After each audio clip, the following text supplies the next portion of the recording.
నేను దండెం రాజశేఖర్ రెడ్డి పెద్దంబర్పేట మున్సిపాలిటీలో 7th ward నుండి కౌన్సిలర్గా పోటీ చేస్తున్నాను. కాంగ్రెస్ పార్టీ నుంచి పోటీ చేస్తున్నాను. నేను గత వారం నుంచి ప్రచారంలో భాగంగా ఆ వార్డులో తిరగడం జరుగుతుంది. అయితే అక్కడ చాలా సమస్యలు అక్కడే ఉండి ప్రజలు చాలా తీవ్ర ఇబ్బందులు పడుతున్నారు విషయము నాకు అర్థమైంది, అవగాహనకు వచ్చింది. అందులో ముఖ్యంగా డ్రైనేజ్. నేను చేసే వార్డులో అంతా ఓల్డ్ పెద్దంబర్పేట్ అన్ని బస్తీలు ఉన్నాయి. ఆ బస్తీలలో ఎక్కడ చూసినా వ్యర్థ పదార్థాలు ఖాళీ ప్లాట్లలో చాలా ఘోరమైన సిచ్యువేషన్లో ఉంది. అసలు మున్సిపాలిటీ ఇన్ని రోజుల నుంచి అసలు ఎవరైనా శానిటేషన్ సిబ్బంది అసలు పనిచేస్తున్నారని అసలు ఎవరు పని చేయట్లేదని చెప్పి ఆడ ఆ ప్రాంతాల్లో తిరుగుతుంటే మనకు అవగాహనకు వచ్చింది. ఇంకా డ్రైనేజ్ సమస్య, ఇండ్లేమో లో అయిపోయినాయి. డ్రైనేజ్ పైప్ లైన్స్ అన్నీ వాళ్ళు ఎక్కువ తవ్వకుండా హైట్లు వేసి ఏదైనా జామ్ అయినప్పుడు ఆ వాటర్ అంతా డ్రైనేజ్ వాటర్ అంతా రివర్స్ ఇళ్ళలోకి వచ్చే పరిస్థితి ఉంది.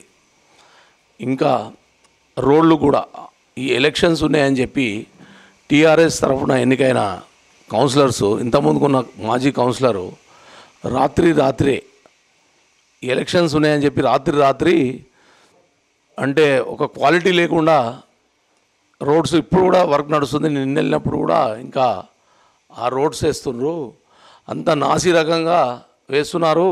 అక్కడక్కడ ఇన్కంప్లీట్గా కూడా వేయడం నా దృష్టికి వచ్చింది. ఇంకా అట్టే కాకుండా ఇంకా చాలా ఇబ్బందులు ఉన్నాయి.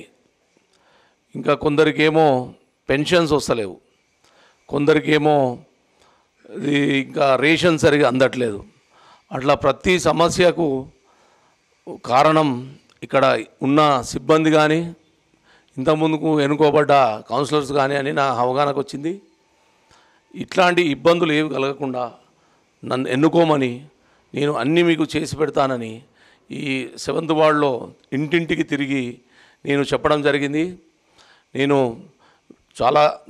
అంటే ఒక డిగ్రీ చదివిన వ్యక్తిగా ఒక ఎడ్యుకేషన్ ఉంది, నాకు మాట్లాడే వాయిస్ ఉంది, ప్రతి పనుల మీద నాకు అవగాహన ఉంది. ఆ విషయంలో నేను ఫండ్స్ తెచ్చి నేను కొట్లాడి ఓ పద్ధతి ప్రకారం వరుస ప్రకారం అన్నీ రాసుకొని మన ఉన్నాయన్ని ప్రాబ్లమ్స్ అన్నీ రాసుకొని ఒక వరుస ప్రకారం నన్ను ఎన్నుకుంటే వితిన్ ఫ్రాక్షన్ ఆఫ్ ఒక 6 నెలల లోపటే అన్నీ ఒక్కొక్కటి సిబ్బందితో చేయించి శాంక్షన్ చేయించి రోడ్స్ కానీ ఆ నాసిరకం ఉన్న రోడ్లను కూడా మళ్ళీ చీర్తిద్ది, మళ్ళీ ఎక్కడైనా ఖాళీ గవర్నమెంట్ ల్యాండ్ ఉంటే అలా చిన్న పార్కుల్లో ఇంతవరకు ఒక్క పార్క్ కూడా లేదు.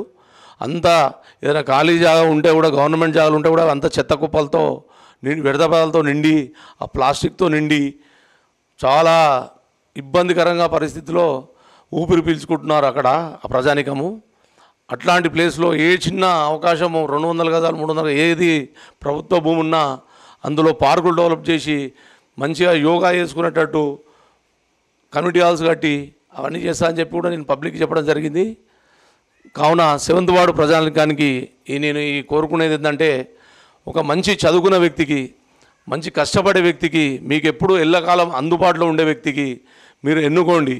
నాలాంటి వ్యక్తిని ఎన్నుకుంటే నేను ప్రతి మీటింగ్లో పోయి ఏదో కూర్చున్నామా ఆయారాం గాయారం కాకుండా పోయి 2 బిస్కెట్లు తిని ఒక కాఫీ తాగొచ్చే టైం కాదు.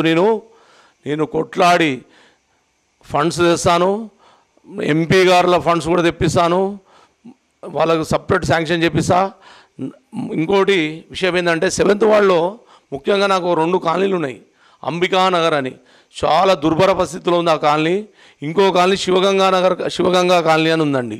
ఆ 2 కాలనీలలో చాలా ఘోరమైన పరిస్థితి ఉంది.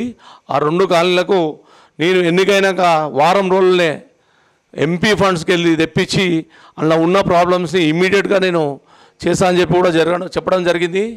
నాకు అక్కడ అందరూ నన్ను బాగా రిసీవ్ చేసుకున్నారు. నీలాంటి వ్యక్తి ఈ ఇంట్లో ఉంటే చాలా అభివృద్ధి జరుగుతుంది, చాలా మీరు చదువుకున్న వాళ్ళు ప్రతి విషయం మీద అవగాహన ఉందని చెప్పి నాకు బాగా నన్ను ఎంకరేజ్ చేశారు. ఆ ఎంకరేజ్మెంట్తో నాకు కాంగ్రెస్ పార్టీ నుంచి అవకాశం వస్తుంది. ఆ అవకాశాన్ని సద్వినియోగం చేసుకొని అఖండ విజయం సాధించి నా 7వ ప్రజానికానికి ఎల్లవెల్లా మేలు చేస్తూ ఎల్లవెల్లా అందుబాటులో ఉంటూ ఒక అన్నలా ఒక తమ్ముళ్ళ ఒక పెద్ద దిక్కులా ఉండి ఆ కాలనీని ఆ 7th వార్డ్ని ఒక అద్దం లెక్క చేసి నా ఊరు ప్రజానికంతో నా వార్డు ప్రజానికంతో షెబ్బాష్ ఇట్లాంటి కౌన్సిలర్స్ ఉండాలి అనేటట్టు చేసుకొని నేను ఇదంతా నా ప్రమాణపూర్వకంగా నా ఈ 7th వార్డు ప్రజలకు హామీ ఇస్తున్నా. నేను కాంగ్రెస్ పార్టీలో 1989లో జాయిన్ కావడం జరిగింది.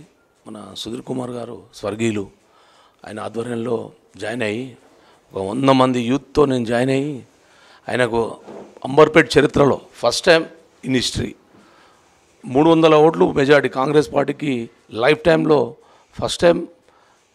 అది తెలుగుదేశం వేవ్లో కూడా సుధీర్ కుమార్కి మేము యువశక్తి అంతా 100 మంది కార్యకర్తలం సుధీర్ కుమార్ ఆధ్వర్యంలో జాయిన్ జరిగింది. అప్పటి నుంచి ఇంతవరకు నేను ఏ పార్టీ మారకుండా 30 years నుంచి ఈ కాంగ్రెస్ పార్టీకే సేవ చేస్తున్నా. రిజర్వేషన్స్ వలన నాకు ఒక్కసారి బ్యాంక్ డైరెక్టర్గా అవకాశం వచ్చింది. అది కూడా 25 సంవత్సరాల కింద. ఆ తర్వాత నాకు చేద్దామన్న టైంకి కొంచెం రిజర్వేషన్స్తో నాకు నేను అనుకున్న ప్లేస్లో చేయలేకపోయినా 25 years తర్వాత ఇప్పుడు నాకు ఫస్ట్ టైం నేను పుట్టి పెరిగిన నా బస్తీ 7th వార్డు ఆ వార్డు జనరల్ కావడం. ఇప్పుడు మనకు కాంగ్రెస్ పార్టీ పెద్దలు మల్రెడ్డి రంగారెడ్డి గారు అండ్ రామరెడ్డి గారు నాకు అవకాశం ఇచ్చి బీఫామ్ ఇస్తామంటే నేను ఇప్పుడు 7th వార్డు నుంచి పోటీ చేస్తున్నా. అక్కడ కాలనీలో సమస్యల్లో మెయిన్ మొదట వాటర్ సమస్య. వారంలో ఒకరోజు నల్ల ఆ బస్సులలో ఇప్పుడు బోర్ వేసుకుందామన్నా వేసుకోలేరు, ట్యాంకర్లా లోపలికి రాలేవు, చాలా క్లిష్ట పరిస్థితిలో ఉంది. కాబట్టి ఈ వాటర్ సమస్యని డైలీ వాటర్ వచ్చేటట్టు ఇప్పుడు టీఆర్ఎస్ వాళ్ళు చెప్తున్నారు ప్రతి ఇంటికి నల్లా పెట్టిర్రు బాగానే ఉంది, కానీ అందులో నీళ్లు రావాలి కదా, రావట్లేదు. వారానికి ఒకరోజు కూడా నీళ్లు రావట్లేదు. ఎందుకు రావట్లేదు అంటే దానికి సరిపడా ట్యాంకులు అవన్నీ నాసిరకంగా నిర్మించి ఎప్పుడు లీకేజ్ల ప్రాబ్లంతో వారానికి ఒకరోజు కూడా నీళ్లు రావట్లేదు.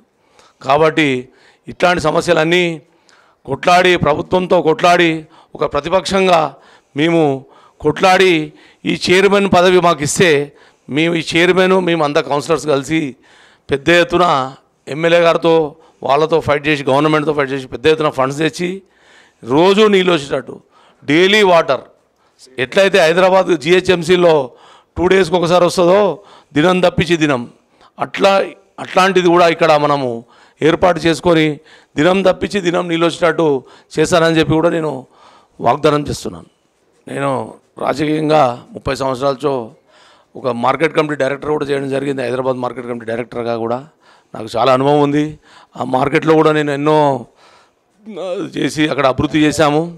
ప్రతి పని అన్నీ కాంగ్రెస్ పార్టీ నుంచి నన్ను ఎన్నుకోండి, అస్సాం గుర్తుకు ఓటేయండి, ప్రతి పని అన్నీ చేసి పెడతానని చెప్పి నేను వాగ్దానం చేస్తూ ప్రమాణం చేస్తూ ముగిస్తున్నా.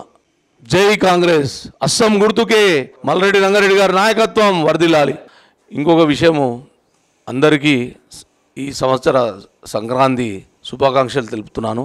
పెద్దంబర్పేట మున్సిపాలిటీ ప్రజానికానికి అందరికీ అక్కలు చెల్లెళ్ళు తమ్ముళ్ళు అన్నలు అందరికీ సంక్రాంతి శుభాకాంక్షలు తెలుపుతూ ముగిస్తున్నాను.